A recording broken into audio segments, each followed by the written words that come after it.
بسم اللہ الرحمن الرحیم۔ السلام علیکم۔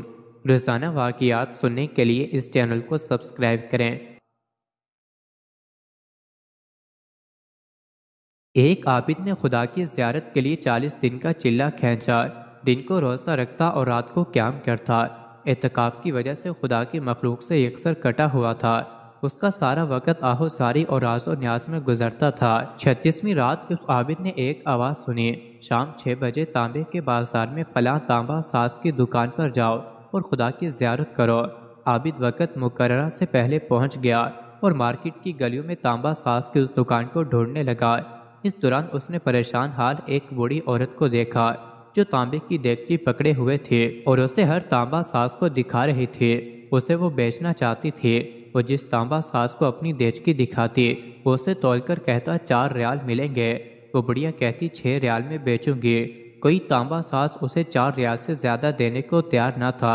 آخرکار وہ بڑھیا بازار ہی میں موجود ایک تانبا ساز کے پاس پہنچی۔ وہ عام سی شکل و صورت والا تانبا ساز اپنے کام میں مصروف تھا۔ بوڑھی عورت نے کہا میں یہ برتن بیچنے کے لیے لائی ہوں اور میں اسے 6 ریال میں بیچوں گی، کیا آپ 6 ریال دیں گے؟ تانبا ساز نے پوچھا 6 ریال میں کیوں؟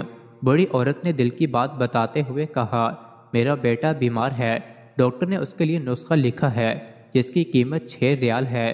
تانبا ساز نے دیچکی لے کر کہا ماں یہ دیچکی بہت عمدہ اور نہایت قیمتی ہے، اگر آپ بیچنا ہی چاہتی ہیں تو میں اسے 25 ریال میں خریدوں گا۔ بوڑھی عورت نے کہا کیا تم میرا مذاق اڑا رہے ہو؟ کہا ہرگز نہیں، میں واقعی 25 ریال دوں گا۔ یہ کہہ کر اس نے برتن لیا اور بوڑھی عورت کے ہاتھ میں 25 ریال رکھ دیے۔ بوڑھی عورت بہت حیران ہوئی، دعا دیتی ہوئی جلتی اپنے گھر کی طرف چل پڑی کہ کہیں تانبا ساز پیسے واپس نہ مانگ لے۔ عابد یہ سارا ماجرا دیکھ رہا تھا۔ جب وہ بوڑھی عورت چلی گئی تو اس نے تانبے کی دکان والے سے کہا بھائی لگتا ہے آپ کو کاروبار نہیں آتا، بازار میں قوم و پیٹ سبھی تانبے والے اس دیچکی کو تولتے تھے اور 4 ریال سے زیادہ کسی نے اس کی قیمت نہیں لگائی اور آپ نے 25 ریال میں اسے خریدا۔